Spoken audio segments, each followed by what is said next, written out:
Hi friends, Assalamu alaikum. Welcome to Asktamil. நான் உங்க சாய்ரா ஆஷிக். இன்னைக்கு நம்ம சுட ஒரு சூப்பரான மீன் வறுவல் செய்ய போறோம். இந்த மீன் வறுவல் கொஞ்சம் கூட மசாலா உதிராம அவ்ளோ சூப்பரா நல்ல வெளியிலலாம் கிறிஸ்பியா உள்ளுக்குள்ள நல்லா பாத்தீங்கன்னா மசாலா இறங்கி ரொம்பவே சூப்பரா இருக்கும். மீனை பொரிச்சு வைக்க சட்டுன்னு தட்டு காலியாகிடும். அப்படி ஒரு சூப்பரான மீன் வறுவலை எப்படி செய்யறதுன்னு பார்க்கலாமாங்க. இதுக்கு நான் 1/2 கிலோ அளவுக்கு சங்கரா மீன் எடுத்திருக்கேன். ஸ்பெஷலி இந்த மீன் வறுவலுக்கு சங்கரா மீன்ல செஞ்சீங்கன்னா ரொம்ப சூப்பரா இருக்கும்.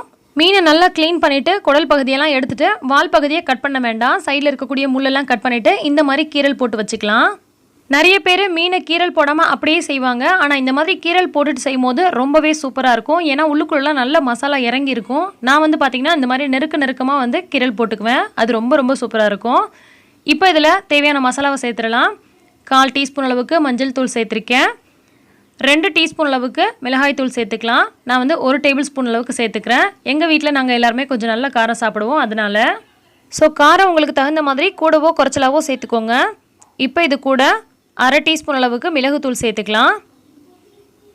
கூடவே 1/2 டீஸ்பூன் அளவுக்கு ஜீரகத்தூள் சேர்த்துக்கலாம். இது கூடவே 1/2 டீஸ்பூன் அளவுக்கு பெருஞ்சீரகத்தூளும் சேர்த்துக்கலாம். பெருஞ்சீரகத்தோட ஃப்ளேவர் பிடிக்காதவங்க 1/4 டீஸ்பூன் அளவுக்கு மட்டும் சேர்த்துக்கோங்க. நான் 1/2 டீஸ்பூன் அளவுக்கு சேர்த்துக்கிறேன். இது கூடவே தேவையான அளவுக்கு உப்பு சேர்த்துக்கலாம். எப்போதுமே மீன் வறுவலுக்கு உப்பு கொஞ்சம் சுருக்குன்னு இருந்தால் நல்லாயிருக்கும். ஸோ தேவையான அளவுக்கு உப்பு சேர்த்துக்கோங்க.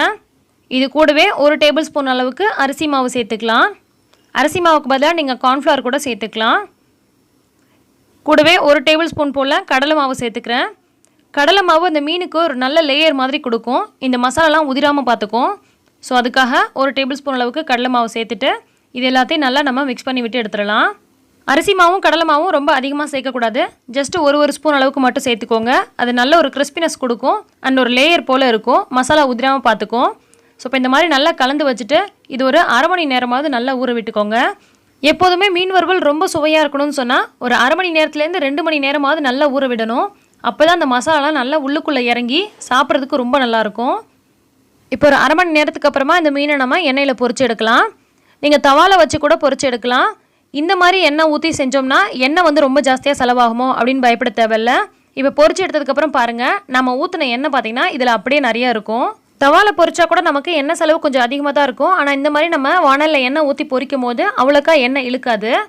ஆனால் இந்த மாதிரி பொரிச்சு எடுத்ததுக்கப்புறம் மீதம் இருக்கக்கூடிய எண்ணெயை 1 அல்லது 2 நாள்லேயே நீங்கள் காலி பண்ணிடணும். வேறு ஏதாவது பொரிக்கிறதுக்கு அப்படி இல்லைனா குழம்பு வைக்கிறதுக்குன்னு இந்த எண்ணெயை நீங்கள் பயன்படுத்தி உடனே காலி பண்ணிக்கோங்க. இப்போ பார்த்தீங்கன்னா இன்னொரு பக்கமும் நம்ம திருப்பி போட்டு இதை நல்லா வேக விட்டுறலாம். இந்த மாதிரி கொஞ்சம் நிறைய எண்ணெய் ஊற்றி நம்ம பொரிக்கிறதுனால எல்லா பக்கமும் ஒரே மாதிரி வேகும். அதே நேரத்தில் கொஞ்சம் சீக்கிரமாகவே வேலை முடியும். ஸோ நீங்கள் இந்த மாதிரியும் பொரிச்சிக்கலாம். அப்படி இல்லைனா தவால கொஞ்சமாக எண்ணெய் ஊற்றியும் பொரிச்சு எடுத்துக்கலாம். இப்போ பார்த்தீங்கன்னா 2 பக்கமுமே நல்லா வெந்துருச்சு. மேலெலாம் பார்த்திங்கன்னா நல்லா கிறிஸ்பியாக இருக்குது. உள்ளுக்குள்ளே நல்லா சாஃப்டாக வெந்து வந்திருக்கு. இதில் நம்ம சேர்த்த மசாலா எதுவும் கொஞ்சம் கூட உதிரல பாருங்கள். அப்படியே மீனில் ஒரு லேயர் போல் ஒட்டியிருக்குது. அதே மாதிரியே எண்ணெயில் கொஞ்சம் கூட ஒட்டிடல. ஸோ ரொம்ப சூப்பரான கிறிஸ்பியான மீன் வறுவல் ரெடியாக இருக்குது. இதை நீங்கள் சுட வறுத்து வச்சிங்கன்னா அப்படியே உடனே ஆளுக்கு ஒன்று எடுத்து காலி பண்ணிடுவாங்க. அந்தளவுக்கு ரொம்பவே டேஸ்ட்டாக இருக்கும். கண்டிப்பாக நீங்கள் இதே மெத்தடில் செஞ்சு பார்த்துட்டு எப்படி வந்துச்சுன்னு எனக்கு கமெண்ட் பண்ணுங்கள். அதுவும் குறிப்பாக சங்கரா மீன் சென்னாவரெல்லாம் வாங்கினீங்கன்னா இந்த மாதிரி ட்ரை பண்ணுங்கள். ரொம்பவே சூப்பராக இருக்கும். இந்த ரெசிபி உங்களுக்கு பிடிச்சிருக்கும்னு நினைக்கிறேன். பிடிச்சிருந்தால் லைக் பண்ணி மற்றவங்களுக்கும் ஷேர் பண்ணுங்கள். எல்லா புகழும் இறைவனுக்கே. நன்றி.